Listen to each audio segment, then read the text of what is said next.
ꯁꯛꯇꯝꯗꯨꯕꯨ ꯎꯖꯔꯒ ꯃꯁꯥꯗꯨ ꯂꯩꯕ ꯉꯝꯗ ꯍꯧꯒꯠꯇꯨꯅ ꯀꯨꯝꯊꯔꯛꯏ꯫ ꯇꯣꯃꯥꯜ ꯄꯥꯈꯠꯅ "ꯀꯥꯏꯗꯅꯣ ꯍꯧꯖꯤꯛꯄꯣ?" "ꯕꯕꯥ, ꯑꯩ ꯂꯩꯁꯥꯅ ꯂꯩꯔꯝꯕ ꯌꯨꯝꯗꯨꯗ ꯂꯩꯔꯒꯦ." "ꯊꯧꯕꯥ, ꯍꯧꯖꯤꯛ ꯊꯦꯡꯂꯦ, ꯆꯠꯁꯤ ꯍꯥꯏꯔꯁꯨ ꯅꯣꯡꯉꯥꯜꯂꯒ ꯆꯠꯁꯤ, ꯆꯪꯉꯣ." "ꯕꯕꯥ, ꯃꯐꯝꯗꯨꯗ ꯑꯩ ꯁꯥꯟꯇꯤ ꯂꯩꯅ ꯉꯥꯏꯍꯥꯛꯇ ꯐꯝꯖꯔꯨꯒꯦ. ꯀꯥꯗꯨꯗ ꯃꯥꯁꯨ ꯂꯩꯔꯤ, ꯈꯠꯅ ꯂꯩꯖꯔꯨꯒꯦ ꯕꯕꯥ. ꯃꯥꯒꯤ ꯄꯣꯠꯆꯩ ꯃꯔꯛꯇꯨꯗ ꯂꯩꯔꯒ ꯃꯅꯥꯛꯇ ꯂꯩꯕꯅꯤ ꯈꯟꯖꯔꯨꯒꯦ." "ꯊꯧꯕꯥ, ꯕꯕꯥ, ꯉꯁꯤ ꯍꯥꯏꯕ ꯅꯨꯃꯤꯠꯁꯤꯗꯒꯤ ꯑꯩꯒꯤ ꯄꯣꯊꯥꯐꯝ ꯃꯐꯝꯗꯨꯗ ꯑꯣꯏꯔꯨꯔꯒꯦ. ꯑꯩ ꯃꯥꯕꯨ ꯃꯐꯝꯗꯨꯗ ꯉꯥꯏꯖꯔꯨꯔꯒꯦ." ꯅꯤꯡꯉꯝꯗ ꯊꯣꯛꯈꯤ ꯇꯣꯃꯥꯜꯁꯨ ꯅꯨꯡꯉꯥꯏꯇ ꯌꯦꯡꯖꯍꯧꯏ꯫ ꯑꯣ, ꯑꯃꯅ ꯑꯃꯕꯨ ꯑꯁꯨꯛ ꯅꯨꯡꯁꯤꯖꯕ! ꯍꯦ ꯏꯁꯣꯔ, ꯀꯔꯤꯅꯣ ꯊꯧꯕ ꯑꯃꯗꯤ ꯂꯩꯁꯥꯗ ꯁꯥꯟꯅꯔꯤꯕ ꯂꯤꯂꯥ ꯑꯁꯤꯕꯨ? ꯃꯁꯤꯅ ꯄꯣꯂꯣꯏꯗ ꯀꯔꯤ ꯊꯣꯛꯂꯒꯕ? ꯑꯃꯅ ꯑꯃꯕꯨ ꯀꯌꯥꯒꯤ ꯃꯇꯤꯛ ꯈꯟꯖꯔꯤꯕ? ꯂꯩꯁꯥ, ꯃꯤꯀꯨꯞ ꯈꯔꯇꯪ ꯉꯥꯏꯔꯝꯂꯕꯗꯤ ꯉꯁꯤ ꯃꯆꯣꯏ ꯃꯆꯣꯏ ꯇꯥꯔꯤꯕ ꯀꯤꯁꯤꯁꯦ ꯇꯥꯔꯝꯗꯕꯁꯨ ꯌꯥꯏ꯫ ꯅꯪꯕꯨ ꯃꯐꯝ ꯀꯗꯥꯏꯗ ꯂꯩꯕꯒꯦ? ꯅꯪꯅ ꯀꯤꯁꯤꯟꯗ꯭ꯔꯤ ꯐꯥꯎꯕ ꯃꯔꯤ ꯑꯁꯤ ꯆꯦꯠꯂꯔꯣꯏꯌꯦ꯫ ꯀꯗꯥꯏꯗꯅꯣ ꯅꯪꯅ ꯂꯩꯔꯤꯕ? ꯅꯪꯅ ꯊꯧꯕꯒꯤ ꯄꯟꯊꯨꯡꯒꯤꯗꯃꯛ ꯃꯩꯆꯥꯛ ꯀꯌꯥ ꯄꯨꯗꯨꯅ ꯆꯠꯈꯤꯕ ꯃꯥꯒꯤ ꯄꯟꯊꯨꯡꯗꯤ ꯅꯪꯅꯤꯅꯦ ꯂꯩꯁꯥ." ꯑꯃꯨꯛꯁꯨ ꯅꯤꯡꯉꯝꯗ ꯁꯛꯇꯝ ꯑꯃꯈꯛꯅ ꯊꯧꯕꯕꯨ ꯒ꯭ꯌꯥꯟ ꯇꯥꯍꯟꯕꯅꯤ ꯍꯥꯏꯈꯤꯕ꯫ ꯁꯛꯇꯝꯗꯨꯁꯨ ꯑꯇꯩ ꯀꯅꯥꯒꯤ ꯅꯠꯇꯦ, ꯅꯪꯒꯤ ꯁꯛꯇꯝꯅꯤ꯫ ꯃꯤꯀꯨꯞ ꯈꯔꯒꯤ ꯁꯛꯇꯝꯅ ꯊꯧꯕꯅ ꯃꯌꯦꯛ ꯁꯦꯡꯅ ꯌꯦꯛꯄ ꯉꯝꯃꯤ ꯍꯥꯏꯈꯤꯕꯗꯣ ꯑꯇꯩ ꯀꯅꯥꯒꯤ ꯅꯠꯇꯦꯅꯦ, ꯅꯪꯒꯤ ꯁꯛꯇꯝꯅꯤ꯫ ꯂꯩꯃꯥꯏꯗꯨꯗ ꯇꯥꯔꯤꯕ ꯁꯛꯇꯝꯗꯨꯁꯨ ꯅꯪꯒꯤꯅꯤ꯫ ꯅꯪꯅ ꯀꯔꯤꯁꯨ ꯇꯧꯕ ꯉꯝꯗꯦ ꯈꯟꯖꯈꯤꯕꯗꯣ ꯄꯨꯝꯅꯃꯛ ꯅꯪꯅꯦ. ꯅꯥꯎ ꯑꯃꯗꯤ ꯂꯩꯁꯥꯒꯤ ꯁꯛꯇꯝꯅ ꯊꯧꯕ ꯒ꯭ꯌꯥꯟ ꯇꯥꯍꯜꯂꯛꯄꯅꯦ꯫ ꯀꯗꯥꯏꯗ ꯂꯩꯕꯒꯦ ꯅꯪꯕꯣ? ꯊꯧꯕꯒꯤ ꯋꯥꯍꯩ ꯈꯔꯇꯗꯤ ꯇꯥꯕꯤꯔꯨ ꯂꯥꯛꯑꯣ." ꯃꯊꯛꯇ ꯑꯃꯨꯛ ꯌꯦꯡꯈꯠꯆ, "ꯍꯦ ꯏꯁꯣꯔ, ꯊꯧꯕ ꯑꯃꯗꯤ ꯂꯩꯁꯥ ꯃꯈꯣꯏ ꯑꯅꯤꯗ ꯑꯃꯅ ꯑꯃꯒꯤ ꯁꯦꯝꯕꯤꯔꯛꯂꯕꯅꯤ. ꯃꯈꯣꯏ ꯑꯅꯤꯒꯤ ꯄꯟꯊꯨꯡ ꯍꯥꯏꯕꯗꯨꯗꯤ ꯐꯪꯍꯟꯕꯤꯌꯨꯀꯣ." ꯂꯩꯁꯥꯅ ꯂꯩꯔꯝꯕ ꯌꯨꯝꯗꯨꯗ ꯌꯧꯔꯗꯨꯅ ꯊꯧꯕ ꯀꯥ ꯇꯝꯅ ꯆꯪꯂꯛꯂꯤ꯫ ꯑꯗꯨꯒ ꯑꯀꯣꯏꯕꯗꯨ ꯌꯦꯡꯖ ꯃꯄꯤ ꯏꯔꯥ ꯆꯦꯟꯖꯔꯛꯏ꯫ "ꯂꯩꯁꯥ!" ꯃꯆꯤꯟꯗ ꯋꯥꯅ ꯁꯣꯟꯖꯔꯝ ꯐꯃꯨꯡ ꯃꯊꯛꯇ ꯇꯥꯁꯤꯟꯗꯨꯅ ꯍꯤꯞꯆ ꯑꯌꯦꯛꯄ ꯁꯛꯇꯝꯗꯨꯅ ꯃꯊꯕꯥꯛꯇ ꯆꯦꯠꯅ ꯀꯣꯠꯁꯤꯟꯖ ꯇꯅꯤꯛꯂꯕ ꯈꯣꯟꯖꯦꯜꯅ, "ꯑꯩꯒꯤ ꯊꯃꯣꯏꯒꯤ ꯋꯥꯍꯩꯁꯦ ꯇꯥꯗꯅ ꯅꯪ ꯆꯠꯄ ꯌꯥꯔꯣꯏꯌꯦ꯫ ꯀꯩꯒꯤꯅꯣ ꯑꯩꯒꯤꯗꯃꯛ ꯅꯪꯅꯁꯨ ꯍꯣꯠꯅꯔꯝꯂꯒ ꯑꯩꯒꯤ ꯋꯥꯍꯩ ꯑꯃ ꯐꯥꯎꯕ ꯇꯥꯗꯅ ꯆꯠꯂꯤꯕ? ꯅꯪ ꯀꯥꯏꯗ ꯂꯩꯒꯦ? ꯂꯩꯁꯥ, ꯂꯥꯛꯑꯣ ꯂꯩꯁꯥ, ꯅꯪ ꯑꯩꯉꯣꯟꯗꯒꯤ ꯂꯥꯞꯈꯤꯅꯨꯋꯣ, ꯑꯩ ꯈꯥꯡꯕ ꯉꯝꯂꯣꯏꯌꯦ." ꯅꯨꯄꯥ ꯑꯃꯅ ꯊꯃꯣꯏ ꯁꯣꯛꯅ ꯀꯞꯂꯕꯗꯤ ꯑꯋꯥꯕꯗ ꯈꯝ ꯊꯦꯡꯉꯤ ꯍꯥꯏꯅꯩ꯫ ꯊꯧꯕꯁꯨ ꯃꯩꯆꯥꯛꯇꯨ ꯈꯥꯡꯕ ꯉꯝꯂꯛꯇꯕꯒꯤ ꯍꯤ ꯀꯞꯆꯩ꯫ ꯑꯩ ꯆꯩꯅꯥꯁꯤꯗꯤ ꯈꯥꯡꯕ ꯉꯝꯂꯣꯏꯌꯦ ꯂꯩꯁꯥ, ꯂꯥꯛꯑꯣ, ꯑꯩ ꯈꯥꯡꯕ ꯉꯝꯂꯣꯏꯌꯦ." ꯆꯥꯡꯅ ꯃꯌꯥ ꯑꯅꯤꯗꯨ ꯆꯤꯛꯁꯤꯟꯅꯔꯗꯨꯅ ꯃꯃꯤꯠ ꯆꯦꯖꯦꯠ ꯎꯁꯤꯜꯂꯤ꯫ "ꯋꯥꯋꯣ ꯅꯪꯗꯤ, ꯋꯥꯋꯣ! ꯑꯩꯅ ꯋꯥꯔꯤꯕꯁꯤꯗꯒꯤ ꯁꯔꯨꯛ ꯂꯤꯁꯤꯡ ꯍꯦꯟꯅ ꯋꯥꯔꯝꯒꯗꯕꯗꯤ ꯂꯩꯁꯥꯅꯤ, ꯋꯥꯋꯣ!" ꯄꯤꯔꯥꯡꯂꯛꯇ ꯋꯥꯅ ꯑꯃꯨꯛ ꯄꯥꯡꯖꯔꯛꯏ, ꯁꯛꯇꯝꯗꯕꯨ ꯑꯃꯨꯛ ꯌꯦꯡꯖꯩ꯫ "ꯂꯩꯁꯥ, ꯑꯩ ꯅꯪꯕꯨ ꯅꯨꯡꯁꯤꯌꯦ. ꯑꯩ ꯅꯪ ꯎꯗꯅ ꯍꯤꯡꯕ ꯉꯝꯂꯣꯏꯌꯦ." ꯑꯍꯤꯡ ꯆꯨꯞꯄ ꯑꯉꯥꯎꯕ ꯑꯃꯒꯨꯝ ꯇꯨꯝꯊꯕ ꯌꯥꯗ ꯐꯣꯇꯣꯗꯨꯅ ꯃꯊꯥꯗ ꯀꯣꯟꯁꯤꯟꯖ ꯋꯥꯅ ꯈꯥꯡꯖꯈꯤ꯫ ꯅꯣꯡꯉꯥꯜꯂꯗꯨꯅ ꯔꯥꯖꯦꯟ ꯃꯆꯥꯒꯤ ꯀꯥꯗ ꯆꯪꯂꯛꯏ꯫ ꯃꯆꯥꯅꯨꯄꯥ ꯂꯩꯔꯝꯗ꯭ꯔꯕꯗ ꯄꯥꯈꯠꯅ ꯆꯦꯟꯊꯣꯔꯛꯏ꯫ "ꯇꯣꯃꯥꯜ, ꯊꯧꯕꯗꯤ?" "ꯁꯥꯍꯦꯕ, ꯉꯔꯥꯡ ꯂꯩꯁꯥꯅ ꯂꯩꯔꯝꯕ ꯌꯨꯝꯗꯨꯗ ꯃꯥꯒꯤ ꯌꯨꯝꯅꯤ ꯍꯥꯏꯅ ꯆꯠꯈ꯭ꯔꯦ." "ꯑꯁ, ꯀꯔꯤꯅꯣ ꯇꯣꯃꯥꯜ? ꯑꯉꯥꯡꯗꯨ ꯍꯣꯁꯄꯤꯇꯥꯜꯗꯒꯤ ꯄꯨꯊꯔꯛꯄꯗꯁꯨ ꯉꯥꯏꯔꯤꯕꯅꯤ, ꯑꯍꯤꯡ ꯆꯨꯞꯄ ꯀꯃꯥꯏꯅ ꯃꯊꯟꯇ?"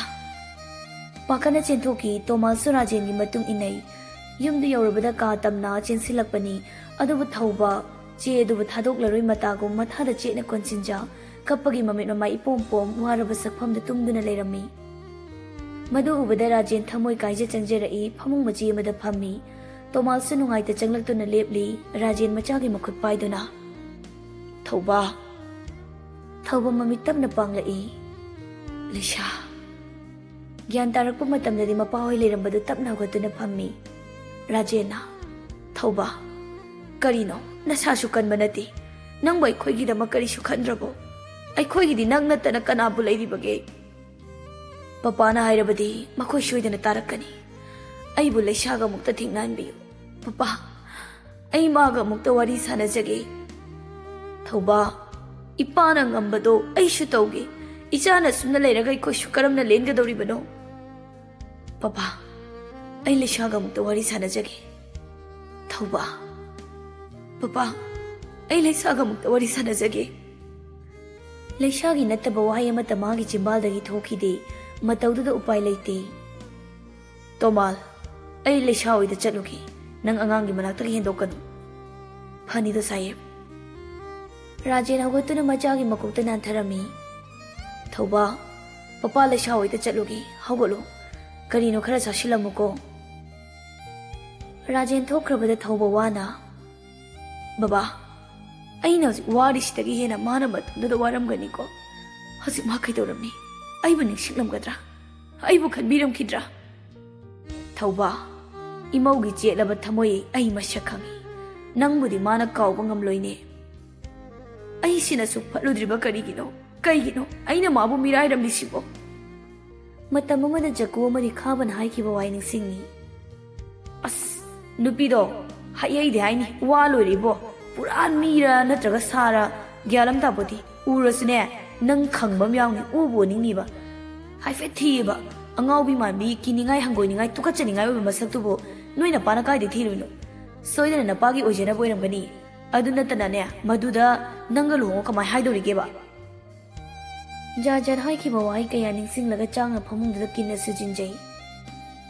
Migi wai thajaruba aina lanbane. Kok yaudaba aidi ishorna wahanbani. Wajasanu masana masagi phirip lepa ngamjadaba aidi ishorna warakpani. Ngayaki matung Rajensu Laisha hoida thungladuna ikaiba kaya fajinduna tapna changlai. Aying bi tholakpaga Rajen changlai madu urubada pakatna tholaktuna. Shayeb ikai ki wang malana changlaklabani bema. Thobudi ngarang karisu tawdabra. Masado sonthakri ngarang budi hospital da pukhatni. Aying bi macha lakpra haina mi paina muk yengi. Bema wafam shimuk tawdokjagi. Sayeb Laishagi maramda oirabadi aibu ngakpiyu. Chummi noine khoida waraurido. Aigisu ichanupi leiramlaba ichaduda tawramlaba miyoisingdo hatlamba yai. Nakhoi chauraba pukchelduna thaubabu amadi aibu awafamdagi nanghandabani. Matam siga hairuradi aigi ijat phawba thampham layaroi. Aying bitumi lei me masu tholaktuna phammi Rajen makhut ani lona jai. Yaragadi Laishado amukta thaubaga wari sananbiyu. Nakoina uriba thaubugi saktamdu nate. Tasingna ichadugi asengba saktam manungda phumduna leiramba kaya Laishana masak takpirambani. Ibungo Shayeb, aikhoi bulana lawganu. Liogi watada aikhoi thabak amata sawba ngamloi. Thaubo hoi ibungo hoina ichagi mafamduda tawbirambadudi tasingna chatnabigi wangmadani. Aduk hakna mira mibu otpadi kanasu tawramloina. Ine Thaubudu tasingna phattaba minati. Ichane haina kankhatpasu nachadi. Magi thawai oijaramba mama laikhidaba matam. Aina matam chana yengsinawdabadagi wakhalda aibu singnakhibani. Aisu leibaki seba phangba haibadu oirubana mabu matam chana yengsinbiba ngamdabagi boarding da thamduna mahi tamanki. Madumangna mana aibu sar haina phawba kauki. Aibu singnabana magi punsi oirakhi. Pumnamak aingondagi tonganabani aigi mayapta thabak tawnaba magi apenba oikhibani. Ichang kaubanina matik chaba pamlubana mahak madugi onabada nishagi pakta tawbada horakhi. Matam chana kalhaudrabadi mangba tari wakhalda khalladuna Laishabu ima oiba pamkhibani. Leo amadi Laisha pokminade khangna khangna mabungidamak wana wajakhiba. Magi akhangkanba chetpa wahi kayana aigi asama ujakhi.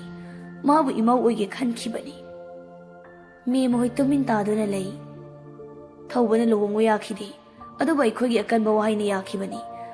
Adubu mana luhongbase yaraba. Luhonglaba matung Laisha yumduda thamba yarosini. Ayingbi ngakni yengi. Aikhoina khankhi. Matam kharagini luhongba haibado. Honglabadi adumak Laishabu changba yagini khanna. Adubu akhangkanba haikhiba wahai ngakpa ichana. Adumak changhankhidri. Laishada ina wari se lirubanara angakpani. Mana nupa amagi saklonda changlakhiba. Kananasu Laishani haiba mabu khangba ngamkhidi. Thaubabu mana senajaba kaya thauba tapna tapna gyan lakhibani. Kananasu loinaba haitaba angawba ichado Laishana lawsing kaya ama pikhibani. Mahaka tinaramba phatkhiraba mahi kayadusu Laishana khanghankhibani. Adubu Laisha kanano naw kanano khangdringai Laisagi saktamduni mana nusiduna lakliba. Thaubuda thokiba kaya lijaduna Ine, Ibema, Ichado Lesha Yaudi Hingam Loy Haiba, A Kangli, Yaraga de Muktawari Shanan Biuba. Leo Changlapura, but I meet a blapna. Shayeb, I quibawaro bigano. Yara di, soy the Lushilasi. Leo Changlatuna. Babong, Yara di Shidalak Pirano. Mina Chibon Nakini. The sing the Imunganigi Marido, Punshi in the Tanakri. Chan Biduna Bebar guiding a Lembicro. Rajan, Ikana Tapna Watuna Toki, Miamana. Leo, Nangbo, how would the Kita Patago doge? Bubo, no shabu wayam Hale. Matamda walkie but Canano. Moi Machado, has a Pobagianta than a Ladam Labadi. I get a look at people the Ladam Gani. Tatni, Tat, Chanaganta Labagi, Moina can be Benny. Netraba. No ship over Chandokari people the lake, Canana Sukangloi. Yum the she do not let him lavasu, Pumlaga Tangaramni. I moi but what a Taja Batamloi. I Makata and a Changi P. Ubangamloi. Mamma, Bobo, Yard no Shushangi can do the marble you to the Congo Amonata than what of you. Kangre, Amaron the Leo and a highly basisumbi. Issue the Wabe Abawari. Tola Shanuda, Pumna Maktamna Tamna Kauza Crescent. Issue do give Mahaido, Mapum Hanatam Zaragania, Mashagi Pidip de Pangam Zaraga, Magia Pamba Tauzeresan. Kangre de Ma, a shokangang with the Bejado de Shurmasi to Angapani. Pumna Maglai Bakini Kadogla Sayimbi. Tauba Mapawalak Bangairi, Nayaki Matung Janglak Labada Tauba Tolaktuna. Papa, Leshadi. Ibunga. Papa Suhajabaya Bajari, Makwina Tabiu Ibiadi, Adubu Leshadudi, Yum the Late Haiba Ikangi. Papa, Adudi, Leshakarai the Lay. Adubu Kangbangam Papa Husat Nuitra, Hangbaya Bangli, Moina Karada Suhaidrabanina, Lesha Karama upon the lady no Haiba Kangbangam. Mina Haiba the Dimaha, let Makatam Tabani Hai. Papa, I Lishabu over Panglaroidrane. Karigi Pangloi, no Manatraga nomadi, Leshanangi among the Sweden Lepakani. Matam du Pauba, Taunamagalun in the Hingadabani, Leshana Kari Pamlamba, Magi Apama Tabakaya, Pangtok to Narana Mabulak Pangayo. Achumani Tauba, Imauduna Pamlamba Tabakaya Pangto, Nangna Shumabu Kayam Kanjay Habadu Ulo. Baba Taze, Leshanangi among the Leblakini. Matamdu the Nanga Matikchana Mabu Mayok Nagadabani. Pickling I the Guining Kibahong Taba, Taunale Beneto the Nangbo, Tau by naming Tolkibani. Nangi Mamana Tonjarama Mingin Sigi Magun Manghangano, Leshagi Waika and Shibu, Nangila Bishoy than a Lakani. Tomal Namu Makatara E. Mani Tauba, Leshagi Waika and Shingu, Nangila Bishoy than a Pirakani. Mana Lamna de Kakidoragi, Lamna de Show, Maginu Shiban Nangi Tauna Ohelo. Rajin Hogatuna Lao, Mapom Shidan at the Lebanungaiti, Ada Jasi. Papa, Nashidagi, I give you Mapom Shini, Mapom Shida Potapum Ojaragi. Mashida, Leshagalo in a Labani Kanjaragi. Majagi Mata Uraga, Yara Kaman Rajin Ubaileta. Tomal, Pojaki Awarpa Yingula. Nashidagi Kushima Pumshida Legacy. Imong na lumbo loiraga ahan bakong tangzila kabiyum se, ay koy giyum oigani. Tauba mapada mapira jena nikna. Papa, Tauba, shidagi di nangi apama kudi magtauro, nangi dam ay koy leire. Numit karani di haujin ki, laysagi maram da tirabasa mapong kaday da lay haiba kang mangam kidi. Numidangi matam ni Tauba tabal mabu yeng na. Laysha, nangi konguli ba ay ngamdre. Ay Shiba Pamde, Nangbungay na ngay nilay sagi. Hayo, ay kidaway bano, hayo, ay gilambi amata di pibiyo. Laishagi Shakta madawan ning Shinja, Mamin Ushinjay. Yamba, Pabong na Shinari ni Haina Fatabarum na Sinaraga, Sida Pangli Shibo Kanano, Apabarum na Sinaduna, Pabong na Gina Hot na Badubu, Shinga Bakaudabra. Yamba, ay na lupawaram laba, kang daw ni, Ishaga si matang-matang ka na ba, Mini yung bada tuklawan daw ni. Yamba, punsi siyang pamudra.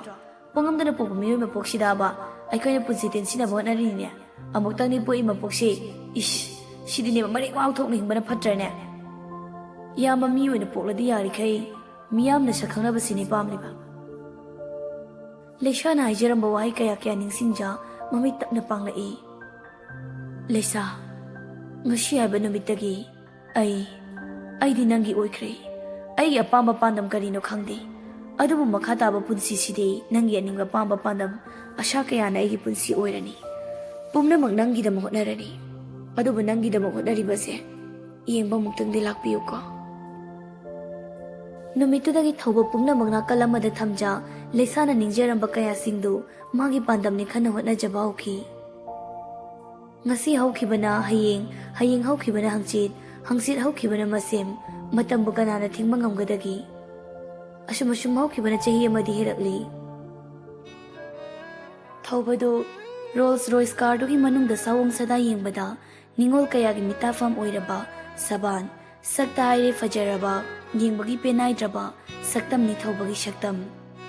Taido hai fetching ta makho namana laptop ta meeting tauna namana phone do khali. Okay, kari goma maduna kanagi punsi bu sukalaba mapunsi di mangal phangdan hingani. Phone fatfat ka ki makha tana meeting chathaki. Angak pani thaubagi punsi tasena pumhong hongki. Prem thaubagi driver ni phone oktuna. Baba, kaida legi noibo sahib tu kana ngamlaktre ne amukta di laune. Oh, ai haigi baba thamjarage. Phone thamduna, sir, babung masangam de nairi. Yarni umsasi. Okay sir.